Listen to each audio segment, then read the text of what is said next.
नमस्कार दोस्तों, स्वागत है आपके अपने चैनल रेवेन्यू कंसल्टेंट पर।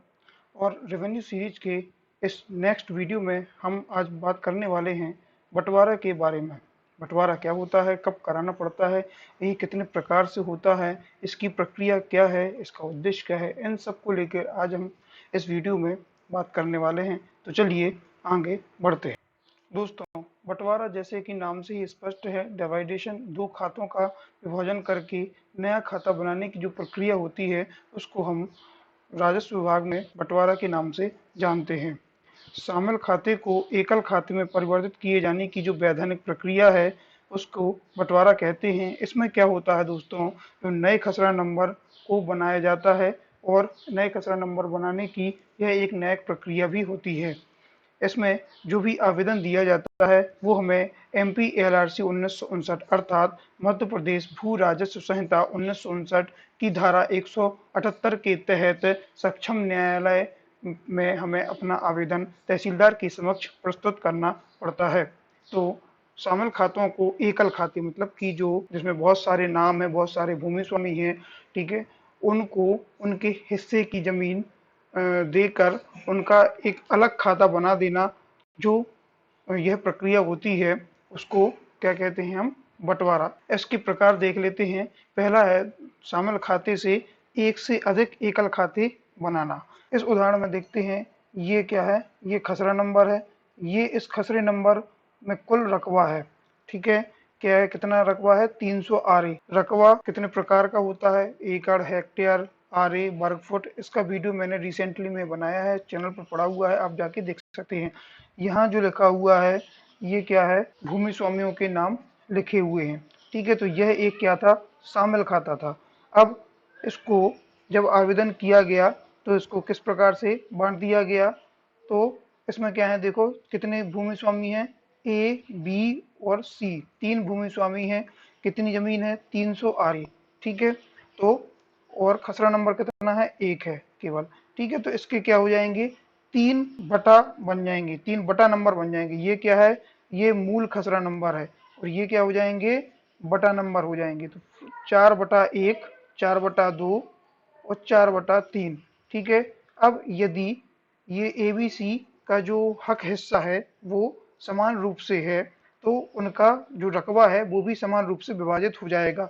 जैसे ABC 3 है भूमि स्वामी, तो इनका जो एक व्यक्ति का जो हिस्सा हुआ वो कितना हुआ, 1/3 हुआ। तो इस हिसाब से हम बांटेंगे तो तीनों में 100 आरे क्या हो जाएंगे, ये रकबा आ जाएगा। और फिर इसमें जो तीसरे नंबर का कॉलम है उसमें उनके भूमि स्वामियों के नाम आ जाएंगे कि कौन से भूमि स्वामी को कितना रकबा किस खसरा नंबर में अलॉट हुआ है, ठीक है। तो एक तो ये तरीका हो गया। दूसरा उदाहरण देख लेते हैं कि मान लीजिए एक खसरा नंबर 4 है जिसमें क्या है, उसका कुल रकबा कितना है, 400 है, ठीक है। इसमें क्या है, तीन भूमि स्वामी इसमें भी हैं, एक है A, B पिता Z, ठीक है, और दूसरा है C पिता बाई, ठीक है। तो अब इसमें देखिए, इस ये दो अलग अलग व्यक्ति हैं, दोनों फौत हो गए हैं। तो अब जो भूमि स्वामी है A, B है, उसमें C है, ठीक है। तो अब इससे क्या स्पष्ट हो रहा है, इससे हमें ये स्पष्ट हो रहा है कि ये जो रकबा है वो हो सकता है कि आधा इस भूमि स्वामी का हो और आधा इन दोनों भूमि स्वामियों का हो। तो अधिकतर परिमार्जन की जो प्रक्रिया है उसमें रकबा को खोल दिया गया है, ठीक है, ठीक है। तो इसमें क्या हो जाएंगे, इसमें भी जो बंटवारा होगा वो किस प्रकार से होगा वो हम देख लेते हैं। तो ये जो सिंगल खसरा नंबर है वो आगे चलकर क्या बन गया, एक तो बन गया 4/1, ठीक है, बनेगा, और दूसरा बनेगा 4/2, ठीक है। अब ये बटा एक के अंदर बटा एक क्यों आया, इसलिए आया क्योंकि देखो जो जेड है, मतलब कि AB पिता जेड और C पिता बाई है, इनमें क्या है, 1/2 का क्या है, हिस्सा है। तो 400 का आधा क्या हुआ, 200 आरे हुआ। अब 200 किसको मिला, इन AB को मिला, और C को क्या मिला, 200 आरे इस C को मिल गया, ठीक है। तो जो 4/2 है उसको 200 आरे रकबा मिला और उसमें भूमि स्वामी किसको मिला, C को मिला, ठीक है। अब 200 किनको मिला, AB को भी मिला, तो 100 आरे उसमें और बटा हो गया, मतलब कि 4/1 का भी बटा एक और हो गया जिसका रकबा 100 आरे हुआ, और उस ये किसको मिला, ए को मिला। और ऐसे ही 4/1 का जो बटा 2 हुआ है उसका रकबा क्या हुआ, 100 मिला, किसको, बी को मिला। ठीक है, और जो 4/2 है तो ये किसको मिल गया, 200 सीधा सी को मिल गया। तो एक ये इस प्रकार से भी हो सकता है। दूसरा प्रकार है एकल खाते से एक से अधिक एकल खाते बनाना। मतलब कि यदि कोई ऐसा खाता है जिसमें केवल एक ही भूमि स्वामी है, ठीक है, तो उसको कैसे विभाजित किया जाता है। दोस्तों इसमें क्या होता है कि कोई ऐसा खाता जिसका केवल एक ही भूमि स्वामी है, तो वो जो भूमि स्वामी है वो अपने पारिवारिक व्यवस्था के तहत अपने पुत्र पुत्रियों में अपने जीवन काल में ही क्या कर सकता है, बंटवारा कर सकता है। जैसे कि नीचे उदाहरण में हम देख लेते हैं। इसमें इस उदाहरण में देखते हैं कि खसरा नंबर 4 है जिसका कुल रकबा कितना है, 300 है, जो कि किसके नाम है, जेड पिता बाई भूमि स्वामी के नाम है। ठीक है, अब ये जो जेड है मान लीजिए इसकी उम्र काफी हो गई है, तो यह चाहता है कि यह अपने जीवन काल में ही अपने 3 पुत्रों के बीच में बंटवारा अपनी जमीन का कर दे। ठीक है, तो यह क्या करेगा, पारिवारिक व्यवस्था पत्र के तहत तहसीलदार के यहाँ एक तो आवेदन लगा सकता है और दूसरा रजिस्ट्रार कार्यालय में रजिस्टर्ड बंटवारा भी करवा सकता है। और फिर जो वो रजिस्ट्री के तौर पे ही हो जाएगा, और फिर जो रजिस्ट्री के तौर पे रजिस्टर्ड बंटवारा हुआ है उसके साथ में ही एक आवेदन अपना प्रस्तुत तहसीलदार के समक्ष कर सकता है। ये जो रजिस्टर्ड बंटवारा होता है उसके द्वारा ये जो जीवन काल पारिवारिक व्यवस्था पत्र का जो आवेदन लगेगा तहसीलदार के यहाँ वो ज्यादा वैलिड रहेगा। ठीक है, तो अब इसमें देख लेते हैं इस केस में क्या हो सकता है। फिर जो खाते का जो बंटवारा होगा, जो खाता नया बनेगा वो किस प्रकार से बनेगा, 4 का देखो 4/1 बना, किसको, अब इसके 3 पुत्र हैं तो स्वार ये मिल गया, और इसमें क्या हो गया, उसके जो पुत्र का नाम है, ठीक है, वो आ जाएगा और पिता वो स्वयं हो जाएगा। ठीक है, तो इस प्रकार से मान ये हमने माना है कि जो जेड के जो पुत्र हैं वो कौन है, ए, बी और सी हैं। ठीक है, तो इस प्रकार से ये 4/2 4/3 सबको 100 समान रूप से रकम मिल जाएगा, और उन जो पुत्रों के नाम हैं वो इसमें आ जाएंगे। ठीक है, तो ये एकल खाते से ही क्या बने हैं, एकल खाते बने, मतलब कि यहाँ पे भी सिंगल नाम था और यहाँ पे भी जो बंटवारा होके जो खसरा बने हैं उनमें भी सिंगल नाम ही है। मैं आपको उदाहरण के तौर पर बताया हूँ 4/1 4/2 4/3, ये क्या है, इसको राजस्व भाषा में फर्द बंटवारा कहते हैं। जब वो आदेशित किया जाता है तहसीलदार के द्वारा, तो पटवारी क्या करता है, समस्त खातेदारों हितधारकों को क्या करेगा, आहूत करेगा, मतलब बुलाएगा और मौके पर जाएगा। मौके पर जो जहां पर काबिज है उस आधार पर उन खसरा नंबरों को, उन भूमि स्वामियों को उतना संबंधित रकबा अलॉट करेगा। तो एक पूरा फर्द बंटवारा प्रपत्र तैयार करेगा, किसके आधार पर, कब्जे के आधार पर और सहमति के आधार पर।